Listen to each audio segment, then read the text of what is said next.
Thanks. Glad to be here, everyone. I'm Da-Yuan Huang from National Jiao University. I'm here to talk about Orrechio, extending body language through actuated static and dynamic auricular postures. The co-authors include Seyed, Linjun Xing-Dong, who is the guy presenting the inductive sensing paper yesterday, Zhihao, Yuchen, Jiao, Xiang, Chen, and Xing-Dong. In this paper, we propose actuating ears for expressing emotions. We started this project when I was a postdoc at Dartmouth College. Professor Xing-Dong was my mentor. This is the happy crew of the X Discovery Lab. I'm now an assistant professor at National Jiao University. So let's talk about the background. As we know, body language is an expressive way of communication. We use body language to express nonverbal social clues to others. According to the studies, it is used in more than half of our daily conversations. This includes, for example, eye movements, hand gestures, facial expression, and body movements. However, we also found that one of the main limitations of body language is human anatomy. The channels of body language are mainly the face, limbs, and hands. These channels may be impacted or occupied by other tasks. For example, when cleaning your apartment, some of your body language is temporarily disabled. In HCI field, we usually call this situational impairment. Sometimes people nearby could misinterpret your body language and cause undesired social interactions.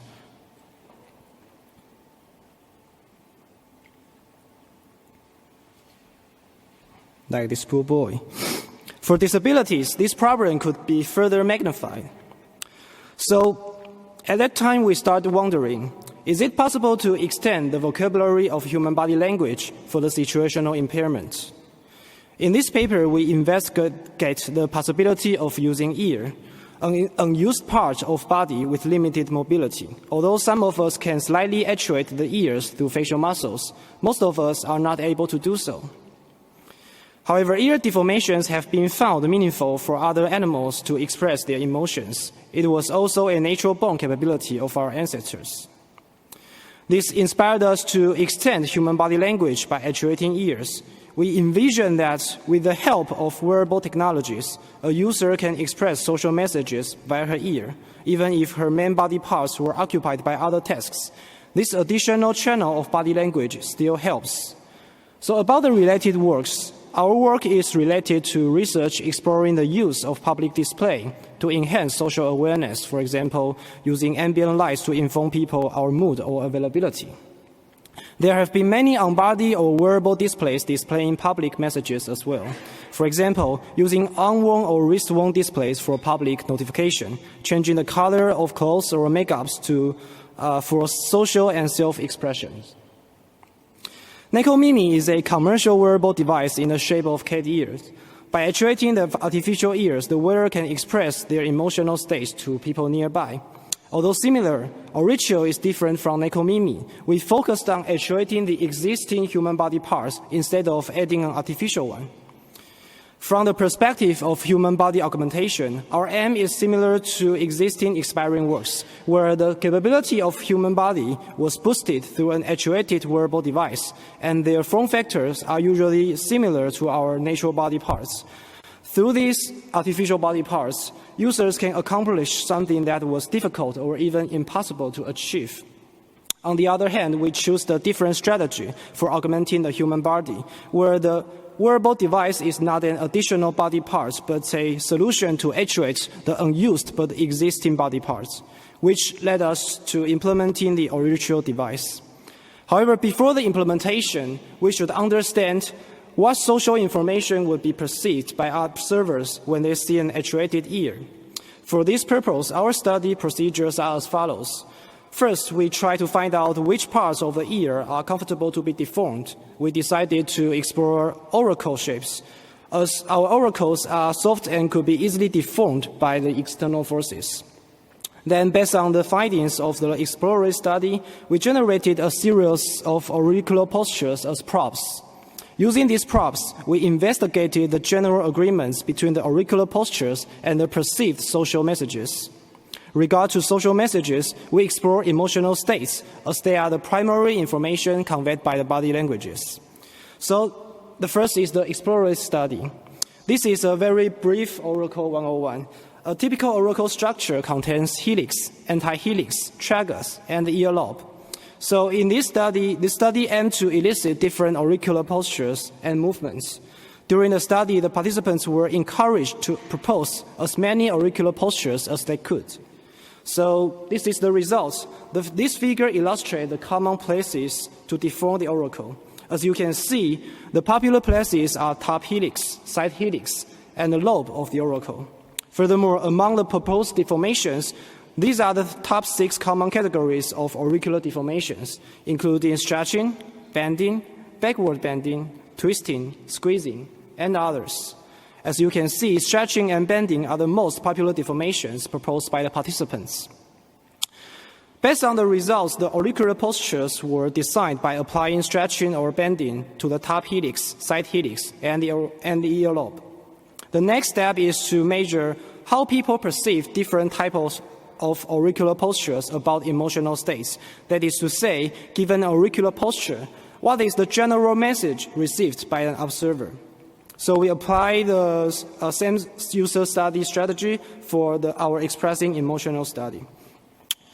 The auricular postures include 10 static postures and 12 dynamic postures.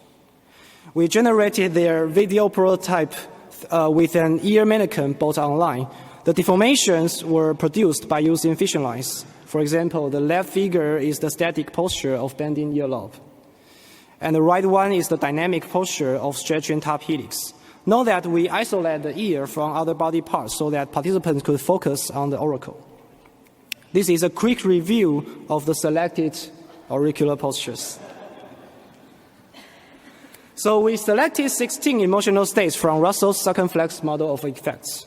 Each phase contributes 4 emotions. For example, delighted, happy, excited, and astonished were selected from the same phase. We recruited 60 participants, and all of them were from the same cultural background, which is also an important factor of interpreting body language. Participants were shown 22 auricular postures one at a time and asked to rate their agreements with their interpretations about the emotional states from the 16 emotions. So the results.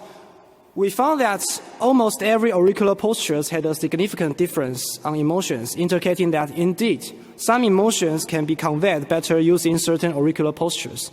We then conducted a factor analysis for the emotions, and the result was encouraging. The results show that emotions in the same phase were also highly correlated with each other and could be categorized in the same group. This shows that auricular postures can express emotional states at higher levels. We named these categories intense pleasantness, intense unpleasantness, mild pleasantness, and mild unpleasantness. Next is to dive into the categories and to find out the most suitable auricular postures for each category. Owing to the limitation of time, I have to skip the further analysis and conclude the result directly. For more detailed information, please see our paper.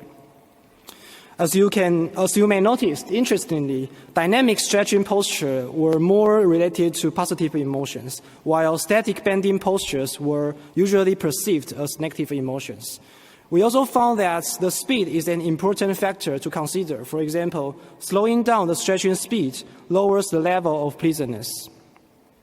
Based on the results, we finally selected 4 distinguished auricular postures. Stretching top helix at higher speed is selected for intense pleasantness. Stretching top helix at lower speed was for mild pleasantness. Furthermore, bending side helix in a static motion was interpreted as intense unpleasantness, and bending top helix in static motion was regarded as mild unpleasantness. To demonstrate the technical feasibility of Orrechio, we implement the Orrechio device. These were several iterations of our Orrechio design. We tried to find out the most appropriate device size and the layout of the motors for actuating the ear. And after several attempts, this is our final design. And this is the Orrechio prototype with a case. So the Orrechio prototype includes 1 microgear motor on the bottom and 2 microplanetary reducer motors positioned on the side and the top of it. Also, we implemented 3 motor encoders for controlling the rotation angles of the motors.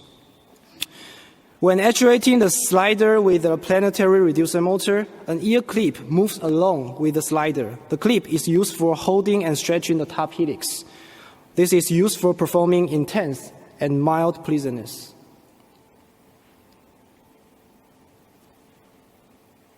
By driving another planetary reducer motor, the one-joint robotic arm is actuated and bends the top helix downwards.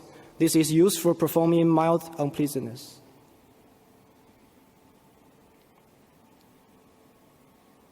Finally, the gear motor drives a plastic arm against the side of the helix, which is able to bend the helix towards the center of the ear. This is used for intense unpleasantness. We hope that in the future, patients with amyotrophic lateral sclerosis or other disabilities can benefit from this device. This is another scenario video of Orrechio. The patient can convey his emotional states to the people nearby. With this new type of body language, we now would like to know its social acceptability, and this is the main aim of our final study. In a social cafe, participants were asked to wear the prototype and observe their auricular postures in a mirror. They were asked to imagine using the auricular postures in the presence of different audiences, including partner, family members, friends, colleagues, and strangers. They answered yes or no regarding which audiences they would feel comfortable with while the auricular moved to a posture. The results show that the level of familiarity affects the acceptance rates. In most of the conditions, participants consider it is fine to perform auricular postures in front of partners, family members, and friends. They thought the postures were interesting and like eye contact in such social contexts. On the other hand, participants thought that auricular postures are not professional for colleagues or too cute for strangers. As for the postures, participants were more concerned about bending side helix, as they thought the amount of auricular movements are too much, but no difference is found between other three postures. This is interesting, showing that the level of deformation could also impact the social acceptability. Also, the study result further suggests that the device should be able to read the environmental context and allow users to turn off the device if they want. We regard these issues as our future works. So, the conclusion. In this paper, we proposed actuating the ear as a means of expressive output and extending human body language. We then designed many auricular postures, dynamic and static, and found the relationship between the postures and the perceived emotional states. Based on the insights, we built the Orrechio prototype, and the final study suggests the proper audiences for the auricular postures, as well as many exciting future works. But there is one thing. When executing this project, we frequently ask ourselves, among so many possible solutions of human body augmentation, so many wearable technologies that could be used for expressing emotions, is extending human body language through auricular postures the most suitable one? The answer is we still don't know. The aim of this work is to propose the new possibility of actuating the unused body parts for extending human body language. At this preliminary stage of this research, we are still under exploration. But to us, there's one thing for sure. These solutions should not be designed to replace with each other. Orrechio is not designed to outperform other wearable solutions. Instead, we should embrace the possibility of their coexistence. Orrechio should be regarded as an additional useful channel of body language and can help users during situational impairments. As revealed by our user study results, many exciting research possibilities should be addressed in the future. Thanks for listening, and I'm happy to take your questions.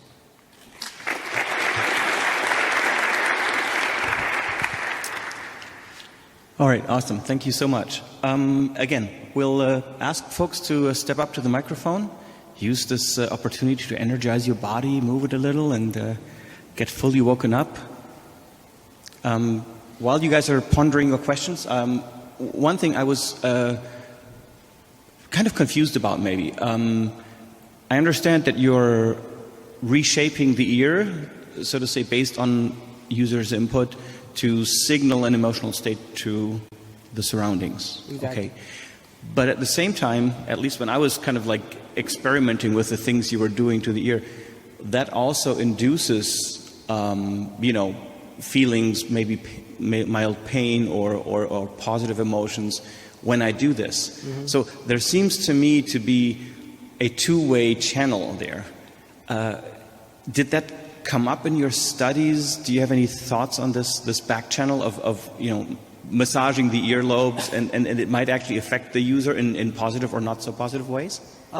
This is a very good question. Thank you. So we actually measure the physical comfort of our Orrechio device. And although not very comfortable, but it's above the scores of 3.5. So the participants report that although they can feel that their auricles are changing, but they somewhat feel it is okay to do so. For other possibilities of the two-way channel thing, this is a very inspiring research direction we actually thought about before. For example, can be used for also notification when other people are approaching you. And at that time, you may have to, the device should provide the user the controllability to control what social message you are trying to convey and what kind of feedback you can perceive through your oracle. Yeah. So there's probably the best gestures are those where the kind of emotion that I want to communicate is also the one that the movement actually induces in myself, I guess. Yeah, right? Exactly. The other thing that I was interested in, you were saying something interesting about the cultural importance of, so that, do you have a hunch that these signals would be quite different, like interpreted differently in other cultures? It could be actually. For example, the Neko Mimi device, they bend the cat ears downwards and to convey the comfortable social messages. However, according to our study results from all the participants from the same cultural background, which is Chinese background, they thought that bending the oracle downwards represents the negative emotions. So indeed, the cultural background does affect the social messages to others. Or it might also just be that when I see this human ear being bent down, I'm imagining that being done to my own ear, and maybe again it doesn't feel so nice, right? That could be another reason why people interpret it negatively, which then would be cross-cultural. Oh, yeah. Because I think my ear just hurts the same that your ear does when you do certain things. Actually, we conducted. We also found that in our final study, we asked the participants if they feel comfortable to see other people actuating their ears, but we found no differences between the audiences, showing that the participants actually are open-minded for others actuating their ears. So this is also reported in our papers. Yeah. Thank you very much. Let's thank the speaker again. Thank we you. Can turn off the projector.